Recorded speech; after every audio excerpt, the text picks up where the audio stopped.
Bueno, hermanos, como bien dice nuestro hermano Patricio, es primera vez que me toca predicar y antes de comenzar con esta predicación quería dar unas breves palabras para la congregación. Es primera vez que me toca predicar en un culto dominical en nuestra iglesia, a mi congregación, a la congregación que me vio llegar cuando joven, ¿cierto? A la congregación que me vio también convertirme al cristianismo y crecer espiritualmente, también personalmente, luego ya ahora con mi familia, gracias a Dios, poder traerlos a todos para acá.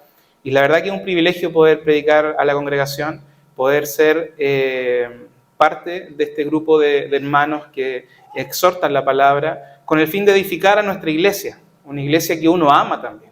Porque de verdad que yo creo que es el sentir de cada uno de nosotros.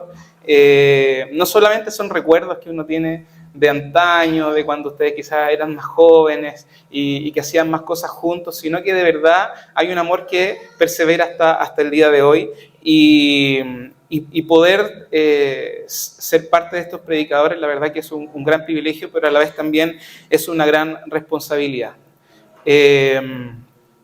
Hace ya más de un año con el pastor hemos estado estudiando. Quizá algunos hermanos digan que es mucho tiempo para lanzar a alguien a predicar, pero la verdad es que una de las cosas que he aprendido es que alguien que predique la palabra nunca tiene que terminar de estudiar. Siempre tiene que prepararse constantemente. Y esa preparación la verdad que es de por vida. No necesariamente un año, sino que es de por vida y debe ser así. Y lo más importante que he aprendido es no tomar a la ligera el estudio de la palabra. El estudio debe ser constante, pero a la vez también debe ser también en su contexto. La interpretación de la Biblia tiene su contexto y sobre todo también cuando uno la expone tiene que predominar lo que Dios quiere decir al respecto y no la idea del predicador como tal.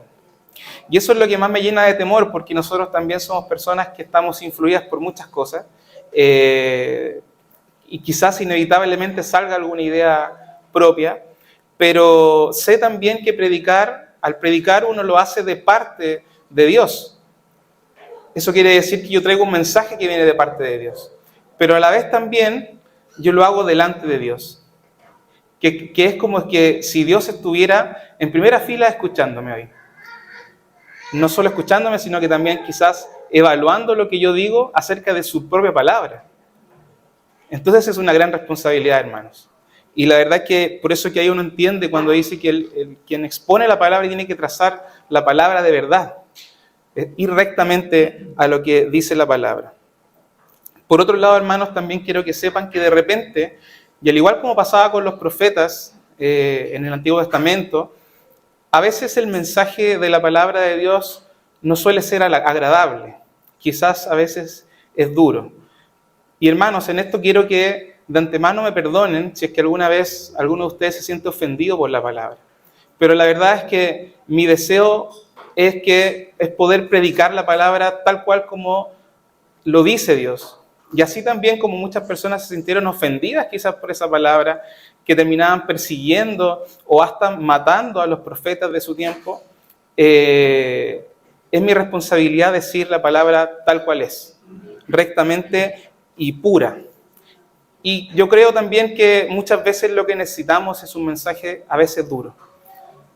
Y no se olviden, hermanos, también que esa exhortación que yo tengo que estudiar para poder después predicarla, esa exhortación llega primero a mí y probablemente también llegue con dureza. También llegue quizás con un tirón de mechas, para entender realmente ciertas cosas que quizás yo no he aplicado todavía a mi vida.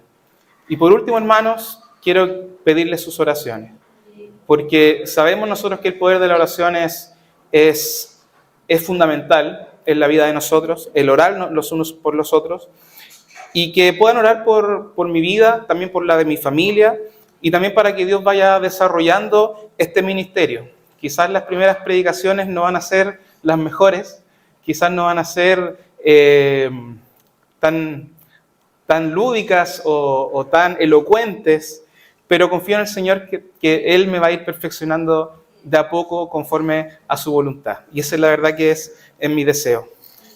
Hermanos, vamos a abrir nuestras Biblias en Hebreos capítulo 13, nos vamos a mantener sentados. La lectura ya que se hizo en la lectura devocional, Hebreos capítulo 13, los versículos del 1 al 18, los voy a leer yo y ustedes van a seguir la lectura ahí en sus mentes.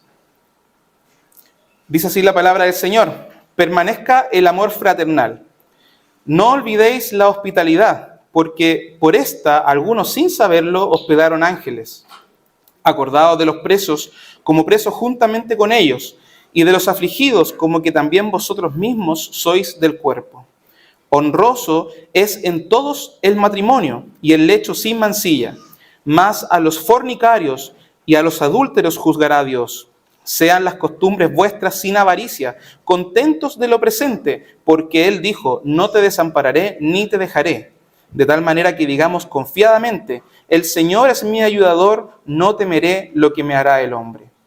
Acordaos de vuestros pastores que os hablaron la palabra de Dios, la fe de los cuales imitad, considerando cuál haya sido el éxito de su conducta. Jesucristo es el mismo ayer y hoy y por los siglos. No seáis llevados de acá para allá por doctrinas diversas y extrañas, porque buena cosa es afirmar el corazón en la gracia, no en viandas, que nunca aprovecharon a los que anduvieron en ellas. Tenemos un altar del cual no tienen facultad de comer los que sirven al tabernáculo. Porque los cuerpos de aquellos animales, la sangre de los cuales es metida por el pecado en el santuario, por el pontífice, son quemados fuera del real. Por lo cual también Jesús, para santificar al pueblo por su propia sangre, padeció fuera de la puerta. Salgamos pues a él fuera del real, llevando su vituperio, porque no tenemos aquí ciudad permanente, mas buscamos la porvenir. Así que ofrezcamos por medio de él a Dios siempre sacrificio de alabanza, es a saber, fruto de labios que confiesen a su nombre. Y de hacer bien y de la comunicación no os olvidéis, porque de tales sacrificios se agrada a Dios. Obedeced a vuestros pastores y sujetaos a ellos, porque ellos velan por nuestras almas, como aquellos que han de dar cuenta, para que lo hagan con alegría y no gimiendo, porque esto no os es útil. Orad por nosotros, porque confiamos que tenemos buena conciencia, deseando conversar bien en todo. Oremos, hermanos. Dios bendito, Padre celestial, gracias, Señor, por que tú me das la oportunidad, Señor, de poder predicar tu palabra el día de hoy. Te ruego, Señor, que tú seas usándome como instrumento tuyo. Sabemos que mis palabras, mi conocimiento no sirve absolutamente de nada, Señor, sino que tu palabra es la que prima el día de hoy. Y te ruego, Señor, que tú puedas ayudarme a entregar el mensaje correcto para que así muchos hermanos el día de hoy se vean edificados, para poder edificar a la iglesia en la cual tú me has puesto, Señor, por tu gracia, por tu misericordia y por tu soberanía, Señor. Te doy gracias, Señor, porque también hay varios hermanos, Señor, el día de hoy. Y te ruego, Padre, que para cada una de las personas que están el día de hoy, y aún así también para las personas que no te conocen, que esta palabra pueda hacer llegar a su corazón, Señor, y ser de edificación, Señor. Y quizás esas personas que no te conocen el día de hoy puedan tomar una decisión de seguirte, Señor.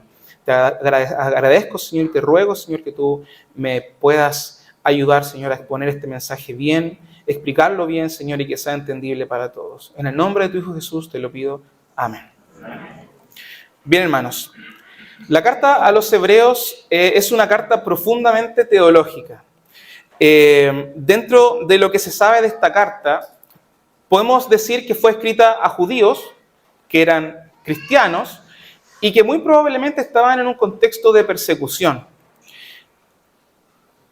También podemos ver que estos judíos eran tentados a volver a ciertos ritos o a guardar la ley mosaica y ceremonias que eran propias del judaísmo. Por lo tanto, esta carta tratará varios de estos problemas, pero lo hará contrarrestándolo a la superioridad o a la supremacía de Cristo. Es por eso que vemos en los capítulos del 1 al 10 cómo la carta habla de Cristo. Habla acerca de lo superior que es Cristo, por ejemplo, en comparación a los ángeles, en comparación a la ley antigua, en comparación a Moisés, a la tierra prometida, a los sacerdotes, y también Cristo mayor a los sacrificios del antiguo pacto, mostrando a Cristo en el primer capítulo como Dios mismo, y en el segundo capítulo como verdadero hombre. Luego de eso muestra a Cristo como el verdadero reposo, y a Cristo como el mejor sumo sacerdote, y a Cristo también como el sacrificio perfecto que satisfizo toda la justicia de Dios. Todo esto se desarrolla en los capítulos del 1 al 10, mientras que en el capítulo 11, Hebreos 11, es muy conocido para nosotros, le llamamos la galería de la fe, nos muestra la importancia de la fe en Cristo, en cómo algunos hombres y mujeres que vivieron antes de Cristo fueron justificados por medio de la fe y perseveraron por medio de ella, confiando en las promesas, pero de un Mesías que iba a venir en el futuro, y que finalmente la gran mayoría no conocieron en vida. Por esto, algunos también le llaman el Salón de la Fama de la Fe, o tiene muchos nombres, la verdad. Siguiendo en el capítulo 12, leemos ahora cómo también mediante la fe, pero ahora nosotros, que somos los que vemos a Cristo en el pasado, podemos perseverar en los caminos de Dios apartándonos del pecado y muchas veces también recibiendo disciplina de parte de Dios para así ser santificados. Y luego en el capítulo que nos convoca, nos da una serie de mandamientos que los hebreos sin duda ya sabían, porque vemos que se repite muchas veces: acordaos, no os olvidéis, ¿cierto? O también no olviden. Y a la par con estas palabras, ¿cierto?, de que recuerden, ¿cierto?, estos mandatos, salen verbos en imperativo. Los verbos en imperativo son mandamientos, mandatos, son órdenes, ¿cierto?, en las cuales se ordena hacer algo específico. El escritor da estos mandatos o estos imperativos a fin de mostrar cómo la fe depositada en Cristo no solamente es capaz de justificar al hombre pecador, sino que también es capaz de transformar su vida por completo. De tal forma que nosotros mantengamos en nuestra mente y en nuestros corazones esta serie de mandatos, pero que no son un conjunto de reglas, pensando quizás que el cristianismo es solo un conjunto de reglas, sino que es un recordatorio por el cual nosotros debemos vivir conforme a la vida que Cristo vivió en este mundo. Y con este contexto es entonces que podemos entender un poquito mejor por qué se dan tantos mandatos juntos y quizás tan diversos. Pero ya desde el primer capítulo, desde el primer versículo, se nos muestra algo que va a ser trascendental e importante durante todo el capítulo, que dice: permanezca el amor fraternal.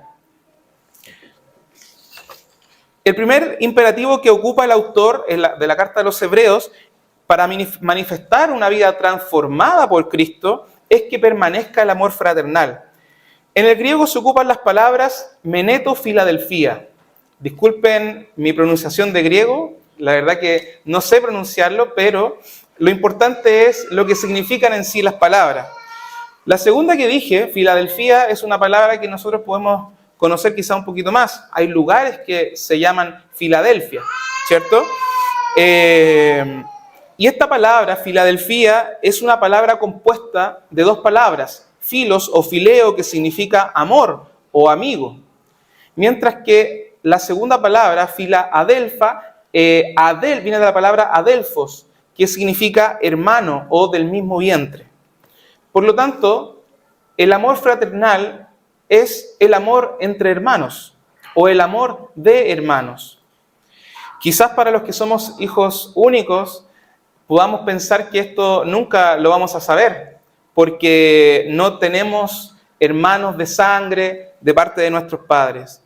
Pero quizás no tuvimos hermanos de sangre de parte de nuestros padres.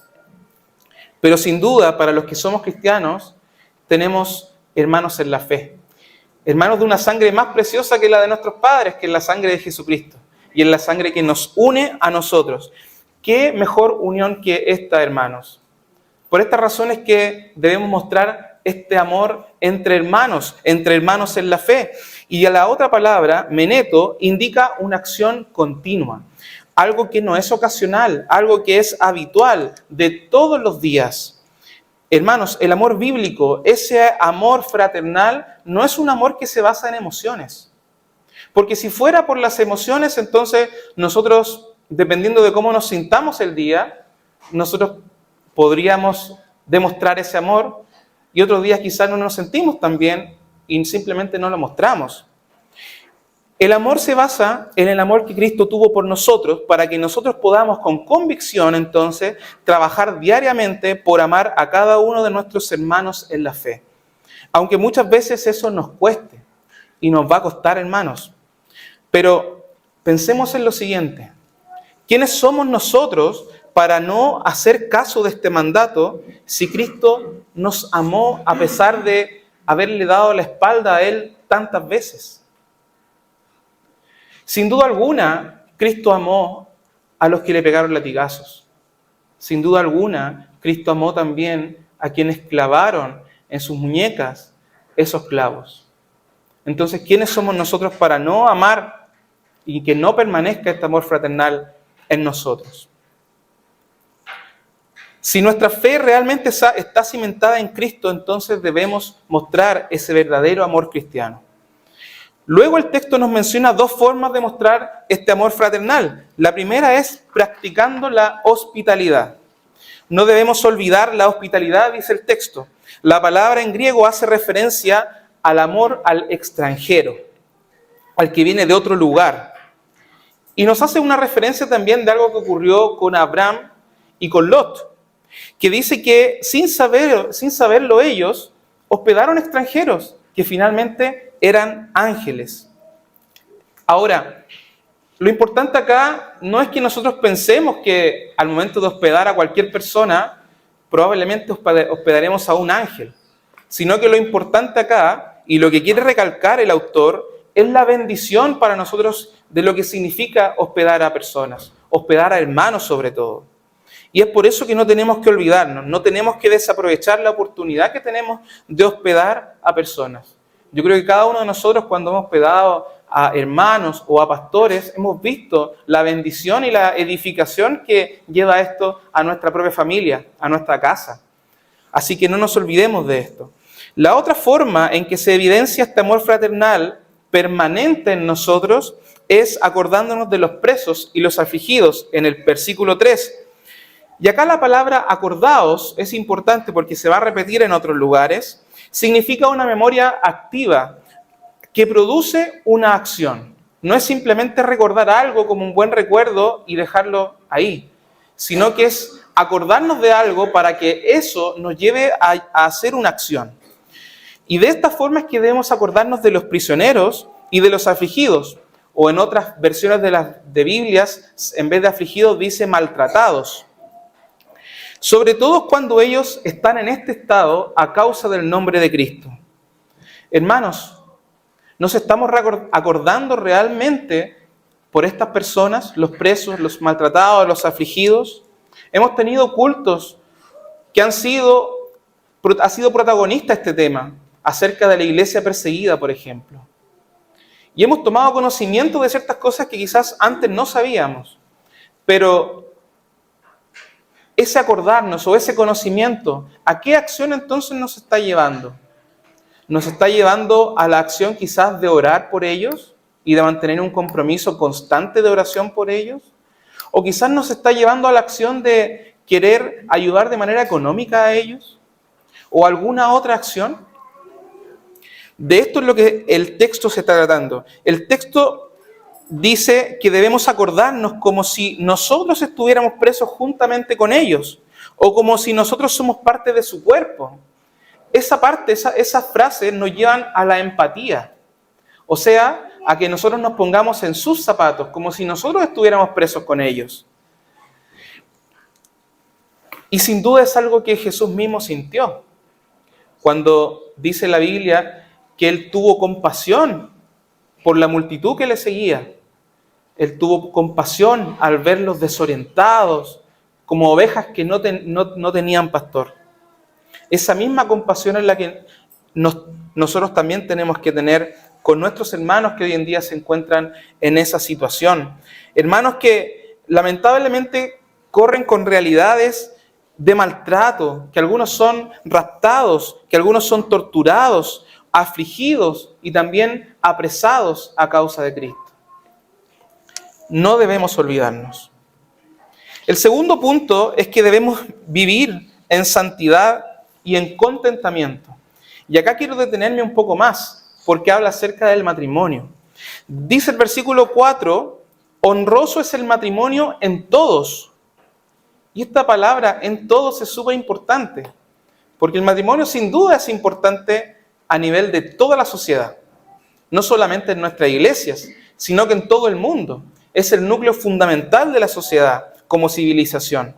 Pero también debe ser importante para nosotros como cristianos.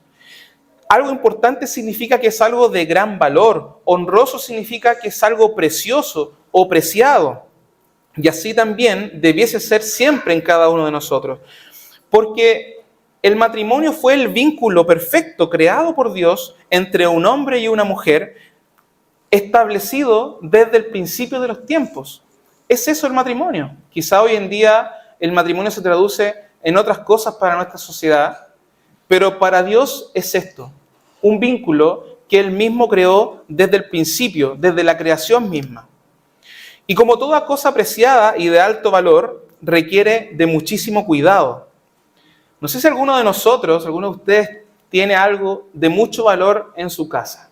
Quizás un jarro de la dinastía Ming o una pintura de Salvador Dalí.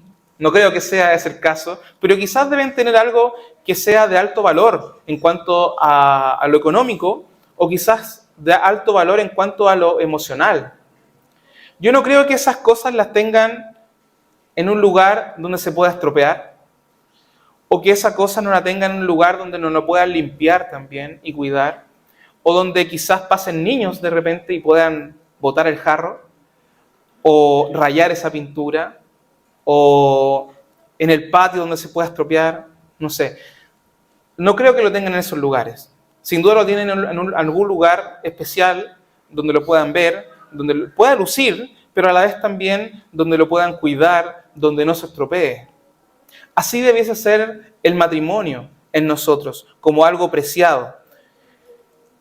Ahora, en comparación a eso que ustedes quizás detectaron en su casa que tenían que es de alto valor, si lo comparamos con nuestros matrimonios, ¿qué tanta diferencia hay en cuanto al cuidado? ¿Qué tanta diferencia está en la importancia que le damos a nuestro matrimonio? ¿Qué tan honroso entonces es para nosotros ese matrimonio? Y por esta misma razón, luego después habla del lecho sin mancilla. La palabra en griego que se ocupa, que nosotros traducimos como lecho, es la palabra koité, de la cual se deriva la palabra coito. Por lo tanto, entendemos que el autor, a lo que se está hablando acá, a lo que se está refiriendo, es acerca de la intimidad sexual dentro del matrimonio. Lo que está queriendo decir es que el matrimonio y este lecho es algo sagrado, es algo creado por Dios y que no debe ser contaminado ni mancillado. Pecados como la fornicación o el adulterio hacen justamente esto, lo contaminan, lo profanan, de la misma forma como diversas personas contaminaban, por ejemplo, algunos lugares o elementos sagrados que eran consagrados a Dios y que hemos podido ver en todo el Antiguo Testamento cómo eso pasaba. Quizás no todos saben, pero la palabra griega que se ocupa y que nosotros traducimos como fornicación es la palabra porneia, de la cual se deriva la palabra pornografía. Esta palabra abarca cualquier tipo de inmoralidad sexual, incluyendo la pornografía. Hermanos, Dios es claro, con este pecado no debemos ni resistir ni enfrentar, sino que debemos huir. Primera a los Corintios 6:18 dice, huid de la fornicación. Cualquier otro pecado que el hombre hiciere fuera del cuerpo es, mas el que fornica contra su propio cuerpo peca.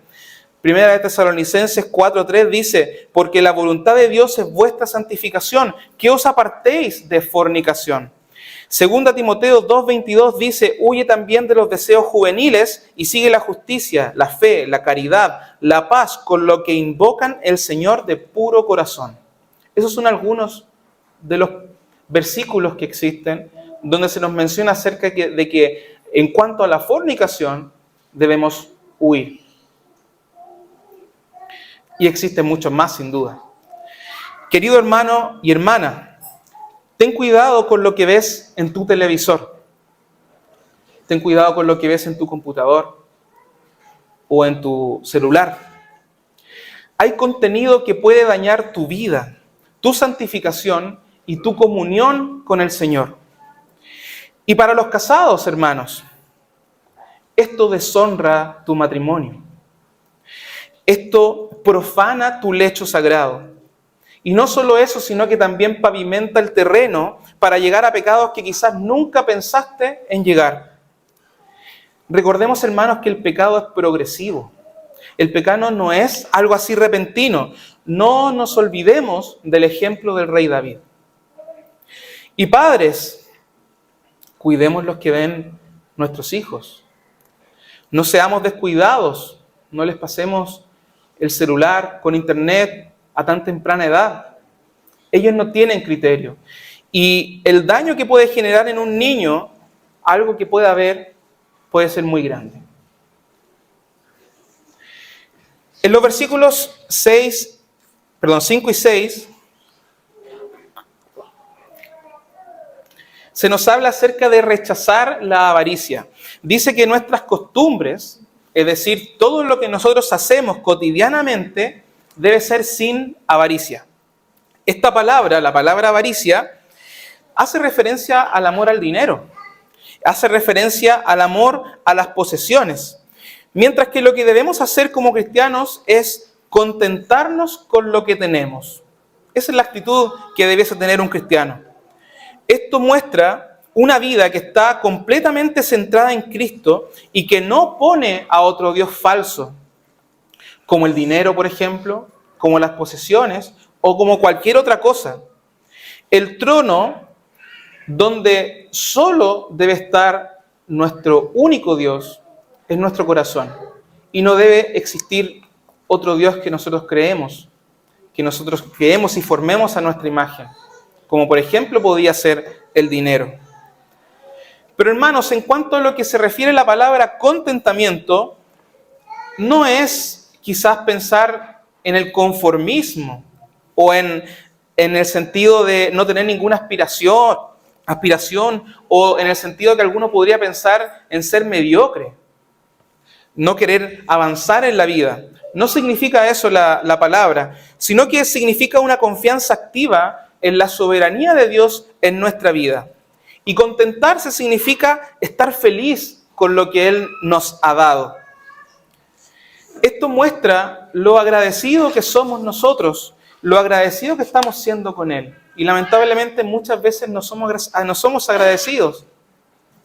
Porque tanto nosotros como muchas otras personas también, hay veces que siempre queremos más. Hay veces que siempre queremos más posesiones. Hay quienes también quieren vivir una vida de mayores lujos o que desean tener lo que no tienen o que desean tener lo que otros tienen. ¿Qué tal hermano sale de vacaciones a otro país y yo no puedo? ¿Qué tal persona tiene un auto y yo no tengo? ¿Qué tal persona tiene una casa y yo tengo solo un departamento? ¿Qué tal hermano gana más que yo, siendo que yo estudié más o que yo me esforcé más?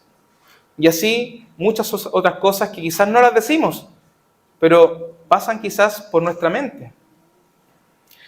Hermanos, si pensamos en lo que merecemos, concluiremos entonces que no merecemos nada. Todo lo que tenemos es por gracia. Y es gracias a Dios que tenemos cada cosa. Entonces, ¿cómo no ser agradecidos de Dios? ¿Cómo no estar contentos con lo presente, con lo que Dios nos ha dado hasta ahora? Al igual que como le prometió a Josué y que aparece acá, en Josué 1:5 aparece, Él no nos desamparará ni nos dejará. Esa es la promesa. Entonces confiemos en esta promesa para que confiadamente podamos decir, Dios es nuestro ayudador siempre, por tanto no voy a temer lo que el hombre puede hacer. La tercera forma en que se muestra una vida transformada por Cristo es permaneciendo fieles al liderazgo y a la sana doctrina. Y esto aparece en los versículos del 7 al 9. Y acá el autor hace algo muy interesante. Debemos recordar a los líderes fieles en el versículo 7. Dice, acordaos de vuestros pastores, de nuestros líderes, de quienes nos enseñan la palabra de Dios y en quienes también podemos ver una vida transformada y fiel a Dios. Porque podemos aprender de la fe de ellos. Y no solo podemos aprender, sino que también podemos imitarla, sobre todo cuando consideramos el éxito que ha tenido su conducta. Porque claro, hermanos, pueden haber quizás pastores, y sin duda lo hay, que lamentablemente no han tenido muy buenos frutos, que quizás han tenido matrimonios destruidos, familias disfuncionales. Claramente ellos no son dignos de imitar, no son dignos de aprender de ellos. Pero hay hermanos que son fieles, hay líderes y pastores que son fieles y que se han preocupado, han sido diligentes con sus responsabilidades, las responsabilidades que Dios les ha dado. Es a estas personas en las cuales nosotros debemos imitar. Pero después el autor hace algo sorprendente para mí. Porque luego de hablar de estos pastores, de estos líderes que nosotros quizás los tenemos un poco en alto, nos habla de Cristo. Justo después nos menciona que Jesucristo es el mismo ayer y hoy y por los siglos. Porque el autor, inspirado por Dios, sabe lo fácil que somos nosotros para poner en pedestales a las personas. Aunque veamos que nuestros líderes son fieles a Dios, debemos siempre saber que ellos son humanos y que ellos son pecadores. Pero tenemos a alguien que no cae, y ese es Jesucristo. Él no cambia, Él es mayor y el mejor ejemplo. Y Él es el mismo ayer y hoy y por los siglos. Y manteniendo nuestra mira en Cristo, luego nos manda a estar atentos, a no desviarnos por corrientes doctrinales que no son sanas, que son extrañas.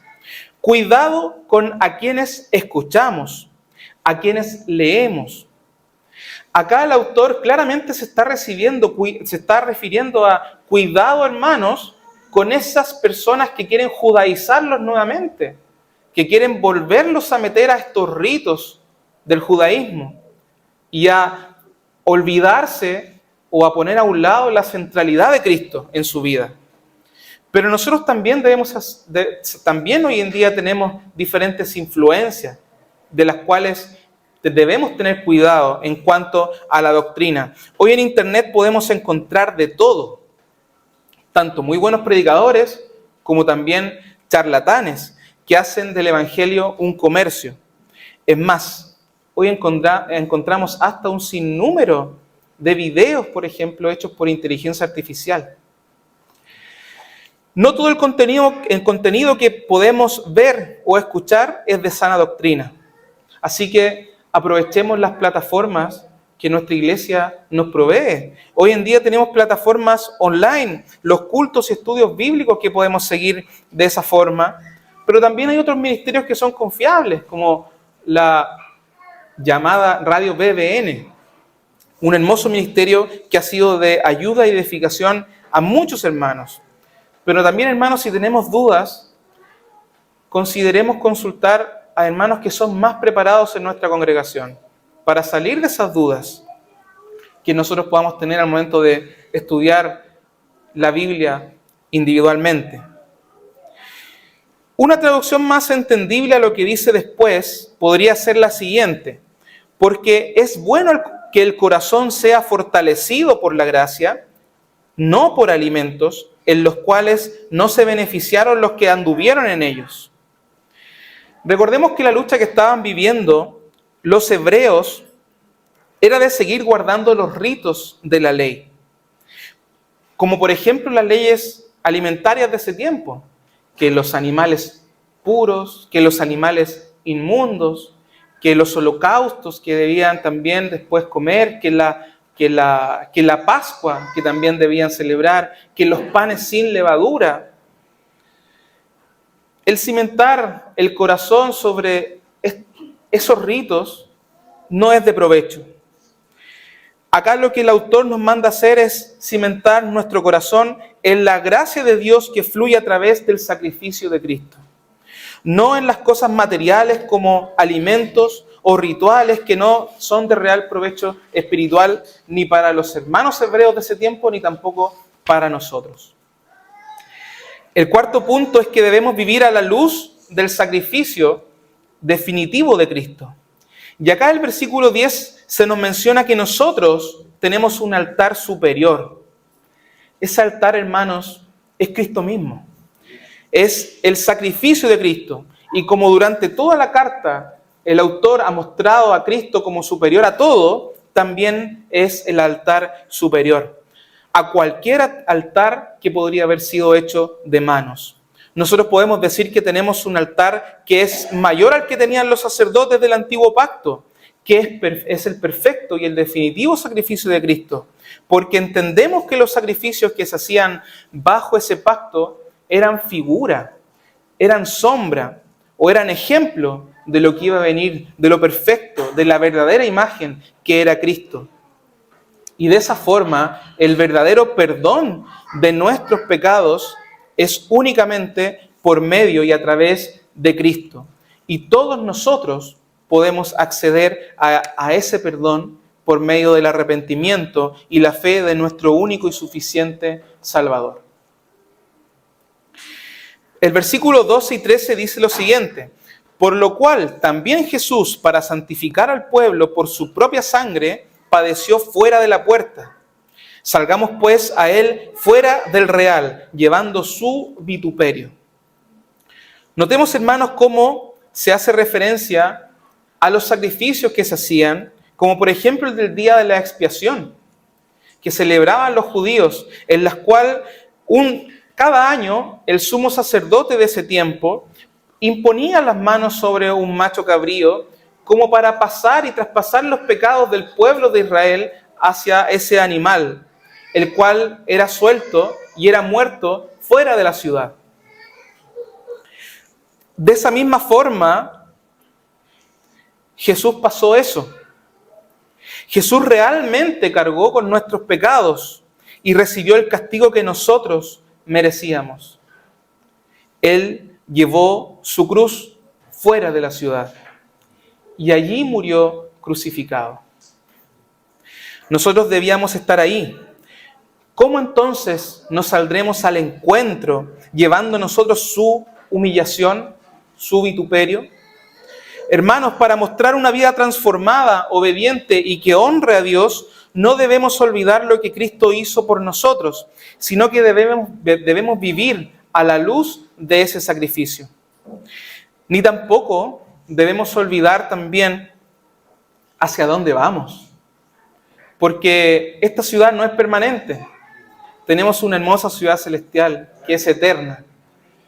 Versículo 14 dice: porque no tenemos aquí una ciudad permanente, sino que buscamos la que está por venir. Esa es nuestra meta, hermanos. No nos deslumbremos por lo que el mundo ofrece. El mundo nos puede ofrecer muchas cosas que son atractivas quizás, pero hay una meta que es mucho mayor. Hay algo que es mucho mayor. Quizás no lo estamos viendo, pero va a llegar un momento en que lo vamos a ver y lo vamos a disfrutar, hermanos. Confiemos en eso. Es lo eterno, esa ciudad que está por venir es mucho mejor. En los versículos del 15 al 16, se nos habla acerca de unos sacrificios que nosotros tenemos que hacer.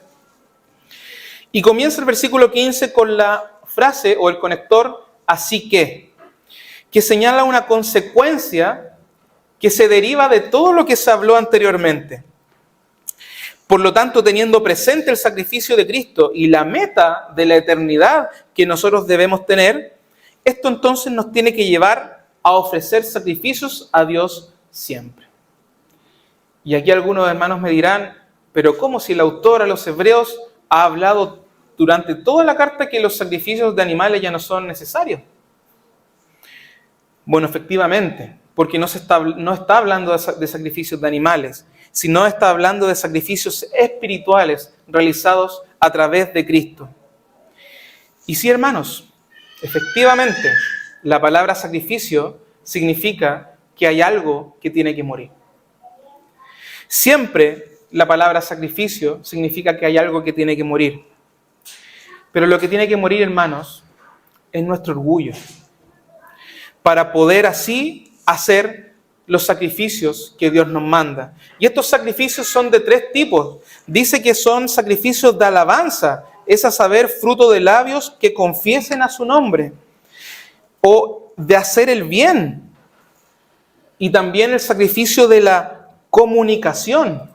No os olvidéis, dice, porque de tales sacrificios se agrada a Dios. Hermanos, de estos 3 tipos de sacrificios, de alabanza, de hacer el bien y de la comunicación, estos 3 sacrificios agradan profundamente a Dios. Sabemos que la alabanza, hoy día ya lo hicimos, ¿cierto? Hemos cantado a Dios, los hermanos músicos han interpretado también en sus instrumentos esas alabanzas, pero también sabemos que la alabanza no solamente es eso, sino que es una alabanza con nuestra vida completa, glorificando a Dios con cada una de las cosas que nosotros hacemos. Y eso es un sacrificio, eso cuesta, hermanos, hay que esforzarse. El sacrificio de hacer el bien, que se refiere a las buenas obras, de las cuales Dios ha preparado para que nosotros andemos en ellas. Esos son los frutos naturales que se comienzan a ver cuando nosotros vamos madurando en la fe, luego de haber sido salvados por Cristo. Y el sacrificio de la comunicación o de la comunión, que dice, no os olvidéis, porque parece que nos olvidamos un poco de esto. Es algo que sin duda nos cuesta, porque cada vez estamos tan ensimismados en nuestros propios pensamientos y preocupaciones que no somos capaces de ver la necesidad del otro. No aprovechamos muchas veces la oportunidad que tenemos de construir una comunicación con nuestros propios hermanos, de conversar con ellos, aunque no nos nazca hacerlo. Y es por eso que es un sacrificio, porque a veces no nos nace conversar quizás. ¿Cuántos hermanos se van tan rápido luego del culto que nunca supimos si es que vinieron o no? O quizás yo nunca he hablado con algún hermano. No sé de su vida, no sé de sus necesidades, pero podría hacerlo, ¿cierto? Podríamos hablar con ellos. Y no solo eso, sino quizás podríamos decirle y ofrecerle si requiere que oremos por algo en específico en su vida. El sacrificio de la comunicación quizás es lo que más nos cuesta, por eso que ahí después nos dice, no os olvidéis. ¿Se acuerdan lo que decía el primer versículo que leímos de este capítulo? Permanezca el amor fraternal. ¿Ven lo importante que es que permanezca en nosotros ese amor para poder hacer estos 3 sacrificios? Si hay algo que tiene que morir, y ese algo es nuestro orgullo, es por eso que nos cuesta tanto hacer estos sacrificios. No siempre es fácil, hay un esfuerzo que hacer. Pero si nos disponemos en las manos de Dios, sin duda Él nos ayudará. Él no nos dejará, no nos desamparará y hará un cambio en nosotros, una transformación en nuestra vida, de tal forma que quizás ese cambio pueda ser tan radical que la gente se asombre y dé gloria a Dios por el cambio que hemos tenido. Por último, hermanos, nos habla acerca de la sumisión y oración hacia nuestros líderes, en los versículos del 17 al 18. Y nuevamente nos habla de los pastores, de quienes nos lideran. Parece que es importante los pastores, porque en el versículo 7 ya lo había hecho, y ahora en el versículo 17 nos dice algo así como: obedezcan a sus pastores y sujétense a ellos, porque ellos velan por sus almas y tendrán que dar cuenta a Dios por ello, para que lo hagan con alegría y no quejándose, porque eso no ayuda. Hermanos, este versículo de sujetarse a sus pastores, lamentablemente también es muy mal usado por muchos charlatanes y mercaderes de la fe, que sin temor al Señor son capaces de manipular y amedrentar a sus feligreses para lograr sus objetivos movidos por la avaricia. Pero para quienes realmente se esfuerzan por velar nuestras almas, quienes realmente se preocupan por nuestra vida espiritual, entonces a estos líderes, a estos pastores, sí tenemos que obedecer, sí tenemos que sujetarnos. Gloria a Dios, hermanos, porque estamos en una iglesia de sana doctrina, porque tenemos también un pastor que vela por nuestra vida espiritual. El autor no quiere que nosotros obedezcamos a ciegas, sino que esa obediencia es una respuesta al gran trabajo que ellos están haciendo. Pero las quejas, las críticas y las murmuraciones no ayudan, hermanos. No son útiles para la obra de Dios y debemos ser claros. Muchas veces caemos en este pecado. No normalicemos el pelambre, como le conocemos coloquialmente en Chile al menos. No normalicemos el pelambre en nuestra congregación, porque eso no solamente no es útil, sino que además es dañino para nuestra congregación. Y bueno, también se nos dice ahí que todos los líderes van a tener que dar cuenta ante Dios por sus liderazgos. Y hermanos, si quizás tú estás diciendo ahora en tu mente: qué bueno que no soy pastor, porque no voy a tener que dar cuenta a Dios. Qué bueno que no soy líder, que no tengo esas características de líder, porque no voy a tener que dar cuenta a Dios. Hermano, si tú eres esposo, si tú tienes hijos, entonces Dios ya te puso en un puesto de liderazgo. Y vas a tener que dar cuenta ante Dios por la responsabilidad que Él te ha dado y que también lo has hecho. Finalmente, en el versículo 18, el autor llama a orar por quienes escriben esta carta, porque lo hacen con una intención y una convicción clara y genuina. Y con esto debemos entender nosotros que la constancia en la oración los unos por los otros es muy importante. Por eso es que se leen peticiones de oración, solicitudes de oración, para que nosotros podamos orar durante la semana. Y también, dentro de las primeras cosas por las cuales dice que oremos, son por los líderes, por nuestros pastores y también por sus familias. No nos olvidemos de esto, hermanos.